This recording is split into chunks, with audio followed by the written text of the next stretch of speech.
बिस्मिल्लाहिर्रहमानिर्रहीम। अस्सलाम वालेकुम माय यूट्यूब फैमिली, क्या हाल चाल हैं। आई होप आप लोग ठीक ठाक होंगे। अल्लाह ताला सबको अपने हिफ्ज़-ओ अमान में रखे और सबके खानों में बरकतें अता करे। आज मैं आप लोगों के लिए खीर की रेसिपी लेके आई हूँ। ये बहुत ही टेस्टी और हेल्दी रेसिपी है और बहुत ही कम चीज़ों से ये बनती है और बहुत ही आसान रेसिपी है ये। और लुक देखें आप इसकी, माशाल्लाह से कितनी ब्यूटीफुल लग रही है ये। तो मैं आप लोगों को इसका टेक्सचर भी चेक करवाती हूँ। ये देखें, ये इस तरीके से, ये देखें, ये माशाल्लाह से कितनी ज़बरदस्त इसकी लुक है। मैंने ये रेसिपी 6 किलो दूध से तैयार की है, मगर आप लोगों ने टेंशन नहीं लेनी। आप लोगों के लिए मैं 2 किलो दूध की रेसिपी जो है वो भी डिस्क्रिप्शन बॉक्स में लिख दूँगी। आप लोग वहाँ से 2 लीटर दूध की रेसिपी लेकर आप लोग 2 लीटर दूध से भी खीर बना सकेंगे। चलें स्टार्ट करते हैं। अगर आप लोग इसको स्टेप बाय स्टेप फॉलो करेंगे तो आपकी खीर बहुत टेस्टी बनेगी। बिस्मिल्लाहिर्रहमानिर्रहीम। यहाँ पे हमने 6 किलो दूध ले लिया है। दूध जो है इसको मैंने बॉयल होने के लिए रखा हुआ है। ये बहुत अच्छे से बॉयल हो रहा है, आप लोगों के सामने है। इसको हम इसी तरह कुक करते जाएंगे दूध को। यहाँ पे मैंने 400 ग्राम राइस लिए हैं और ये मैंने मतलब के टूटे हुए चावल लिए हैं। इनको टोटा चावल भी कहते हैं, लेकिन ये थोड़ा बड़े साइज़ का टोटा था। तो आप लोगों ने, अगर आपके पास साबुत चावल भी हो तो वो भी आप ले सकते हैं। और अगर बारीक टोटा मिल जाए ना, बहुत ही बारीक जो होता है, तो वो बहुत अच्छा रहेगा। ये आप लोगों को मैं चेक करवाती हूँ। ये देखें, ये जो चावल का दाना है ये छोटे से टोटे हैं और ये जो है ये बड़े बड़े पीसीज हैं चावल के। तो इसलिए मैंने इनको क्या करना है, मैंने इनको एक ब्लेंडर जग लेना है, उसके अंदर मैं डाल के इनको थोड़ा सा मैं ना ग्राइंड कर लूँगी। बहुत ज़्यादा नहीं, थोड़ा सा, मतलब कि ये जो बड़े पीसीज हैं ना ये भी 2-2 पीसीज हो जाएं, इसलिए मैं इनको ग्राइंड कर रही हूँ। तो ये पानी मैं रिमूव कर दूँगी और सिर्फ चावलों को डाल के ब्लेंडर जग के अंदर और थोड़े से दूध के साथ मैं इनको ना ब्लेंड करती हूँ। चावल मैंने सारे जो थे वो जग में डाल दिए हैं और ये मैं थोड़ा सा इसके अंदर दूध ऐड करती हूँ। बस इतना दूध हमने डालना है जिससे ये ना थोड़े से ग्राइंड हो जाएं। हमने चावलों का बिल्कुल पेस्ट नहीं बनाना, बल्कि इनको थोड़ा सा ही ग्राइंड करना है 1 मिनट के लिए, ताकि इसके पीसीज हो जाएं। ये आप लोग चेक कर सकते हैं, ये मैंने बिल्कुल बारीक ब्लेंड नहीं किया, इसमें पीसीज हैं, ये आप लोगों को नज़र आ रहे होंगे। दूध अच्छे से बॉयल हो चुका है। अब मैं इसके अंदर ये जो हमने पेस्ट तैयार किया है वो डाल देती हूँ। बिस्मिल्लाहिर्रहमानिर्रहीम। इसको 15-20 मिनट के लिए हम कुक करेंगे। कुछ लोग चावल को पहले पानी के साथ बॉयल करते हैं और फिर इसमें ऐड करते हैं, मगर मैंने डायरेक्ट इसके अंदर डाल दिए हैं। ये बहुत अच्छे से फिर भी कुक हो चुके हैं। खीर को कुक होते हुए 20 मिनट हो चुके हैं। खीर को कुक होते हुए 20 मिनट हो चुके हैं और ये आप लोग देख सकते हैं खीर का टेक्सचर। ये 1 कप ऑफ शुगर है और मतलब कि 1 कप चीनी है ये हम इसके अंदर ऐड कर देते हैं। और 1/2 कप चीनी हमने और भी ऐड करनी है, लेकिन वो बाद में जाएगी, अभी नहीं। और इसको अच्छे से कर देंगे मिक्स। ये मेरे पास नट्स हैं, ये मेरे पास आलमंड है यानी बादाम, और ये मेरे पास किशमिश है। तो इसको भी हम इसके अंदर डाल देते हैं। किशमिश को मैंने अच्छी तरह साफ़ करके इसको मैंने वॉश किया है और बादाम को भी मैंने वॉश करने के बाद इस तरह पीसीज में काटा है। तो ग्राइंडर में आपने ग्राइंड नहीं करना इनको, ये बहुत बारीक हो जाएंगे वरना बादाम। ये हम इसके अंदर ऐड कर देते हैं। अब हमने मज़ीद इसको 5-6 मिनट तक और कुक करना है।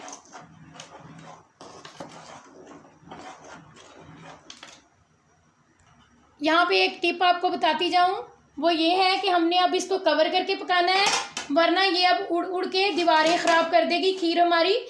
यहाँ पे मैंने एक पैन लिया है और ये बिल्कुल ड्राई होना चाहिए, इसके अंदर बिल्कुल भी पानी नहीं होना चाहिए।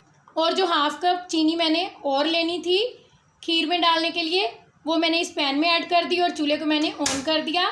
हमने इसको लो फ्लेम पे मेल्ट करना है चीनी को, और आपने इसको छेड़ना नहीं है। थोड़ी सी जब मेल्ट होने लगेगी फिर आपने इसको स्पून की मदद से हिलाना है, अभी नहीं छेड़ना। चीनी मेल्ट होना स्टार्ट हो चुकी है, आप लोग देख सकते हैं। इसको इसी तरह हमने फुल मेल्ट कर लेना है। चीनी हमारी मुकम्मल तौर पे मेल्ट हो चुकी है, कैरेमल तैयार हो चुका है। अब हम इसको खीर के अंदर ऐड कर देंगे। खीर के नीचे हमने फ्लेम को बिल्कुल लो कर दिया है और अब हम इसको कैरेमल को ऐड करते हैं इसके अंदर। बिस्मिल्लाहिर्रहमानिर्रहीम। आपने इसकी टेंशन नहीं लेनी। जब हम इसको खीर के अंदर ऐड करेंगे तो ये थोड़ा हार्ड लगेगा, मगर जब हम अपना चूल्हा तेज़ करेंगे तो ये खुद ब खुद ही खीर के अंदर मिक्स हो जाएगा। कैरामल ऐड करने से खीर का कलर और टेस्ट दोनों ही इन्हेंस होते हैं, और टेस्ट भी बहुत मज़े का आता है और कलर भी इसका बहुत ही ज़बरदस्त हो जाता है। आप लोग देख ही सकते हैं, पहले वाइट था, अब कितना ज़बरदस्त इसका कलर हो गया है। यहाँ पे मेरे पास ये कुछ बादाम है, इनको मैंने भिगो के रख दिया है, ये डेकोरेट करने के काम आएंगे। और ये जो है ये मेरे पास है 2 टेबलस्पून भर के मैंने कस्टर्ड पाउडर लिया है, ये आप किसी भी ब्रांड का ले सकते हैं। और ये मेरे पास मिल्क है, ये मैंने उसी 6 किलो दूध में से मिल्क निकाला था, आप लोगों ने उसी में से रख लेना है इसको मिक्स करने के लिए। इसका हम एक मिक्सचर बना लेंगे कस्टर्ड का।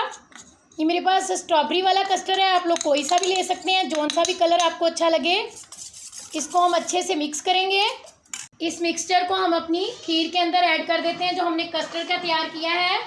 हमने स्लो स्लो इसको अंदर डालना है और बराबर चम्मच से चलाते जाना है, स्लो स्लो डालते जाना है और बराबर ही चम्मच से चलाते जाना है। इस तरह हमने सारा ही ऐड कर दिया इसको और चम्मच से हमने अच्छे से मिक्स कर लेना है इसको। मैंने इसके अंदर ना सब्ज़ इलायची डाली, ना मैंने इसमें गुलाब का अरक डाला खीर में, और ना वनीला एसेंस डाला। मैंने इन सब चीज़ों को स्किप करके सिर्फ कस्टर्ड पाउडर डाला है, और इसी एक कस्टर्ड पाउडर से हमें उन तीनों चीज़ों की कमी जो थी वो पूरी कर दी इसी एक कस्टर्ड पाउडर ने, और इससे इसका टेस्ट और भी दुबाला हो जाएगा। आप लोग एक बार मेरे कहने पे इस तरीके से खीर को ट्राई करके देखें। अगर आप लोग मेरे चैनल पे न्यू हैं तो प्लीज़ मेरे चैनल को सब्सक्राइब करें और बेल आइकॉन को प्रेस करें ताकि मेरी हर नई आने वाली वीडियो का नोटिफिकेशन आप लोगों तक पहुंच सके। आप लोग देख सकते हैं जो हमने कैरामल डाला था और कस्टर्ड डाला था वो बिल्कुल इसके अंदर मिक्स हो चुके हैं, बिल्कुल भी कोई गुठली कुछ भी आप लोगों को नज़र नहीं आ रहा, ये किशमिश नज़र आ रही है बस। और आप लोगों ने भी इसी तरीके से रेसिपी को फॉलो करना है तो आपकी खीर बहुत अच्छी, टेस्टी और ज़बरदस्त तैयार होगी। कस्टर्ड पाउडर डालने के बाद हमने इसको अच्छे से 5 मिनट तक कुक करना है और चम्मच को हमने चलाते रहना है ताकि पेंदे में ना बैठ जाए खीर हमारी। खीर को कुक करते हुए 5 मिनट हो चुके हैं और अब हम चूल्हे को बंद कर देते हैं और इसको ठंडा होने के लिए रख देते हैं। चूल्हे को मैंने बंद कर दिया और खीर का टेक्सचर आप चेक कर लें, ये इस तरह की होनी चाहिए। बहुत ज़्यादा हमने इसको गाढ़ा नहीं करना क्योंकि ये ठंडी होने के बाद और ज़्यादा गाढ़ी हो जाएगी, तो हमने इस तरह का रखना है इसको। और 1-2 मिनट के बाद हम इसको किसी डिश में निकालते हैं। ना ही मैंने इसके अंदर खोया ऐड किया है, ना ही मैंने इसके अंदर ड्राई मिल्क पाउडर डाला है, फिर भी आप लोग देख सकते हैं कि खीर का कलर और टेक्सचर दोनों ही परफेक्ट हैं। तो आप लोग भी एक बार ज़रूर ऐसे रेसिपी को ट्राई कीजिएगा। अभी हम इसको आधे घंटे के लिए ठंडा होने के लिए रखेंगे फ़ैन के नीचे, फिर हम इसको डेकोरेट करेंगे। खीर हमारी सेट हो चुकी है, अब हम इसके ऊपर डेकोरेशन करते हैं। यहाँ पे स्पून में मैं लूँगी थोड़ा सा जामे श्री और इस तरीके से हम इसको इसके ऊपर गिरा देंगे सर्कल बनाते हुए। इससे बहुत ही ज़बरदस्त सी लुक आएगी खीर की। कटोरी में मैंने थोड़ा सा जामे श्री लिया, उसी कटोरी में मैंने 4 टेबलस्पून जो है खोपरा का बुरादा लिया है, मतलब कि क्रश किया हुआ खोपरा है ये। इसको हम अच्छे से मिक्स करेंगे ऐसे जामे श्री और खोपरा को। इसको हम अपनी डिश में डालते हैं, ऐसे किनारों में डालेंगे हम इसको इस तरह से स्पून की मदद से सारे किनारों में मैं इसको ऐसे डाल लूँगी, किनारों पे। बादाम मैंने भिगो के रखे हुए थे, इनको मैंने छील लिया और छील के मैंने इनको दरमियान में से हाफ़ कर लिया है। ये भी इस पे सेट कर देते हैं इस तरीके से जी। तो खीर हमारी की जो डिश थी वो तैयार हो चुकी है, आप लोग देख सकते हैं इसकी लुक कितनी ज़बरदस्त है।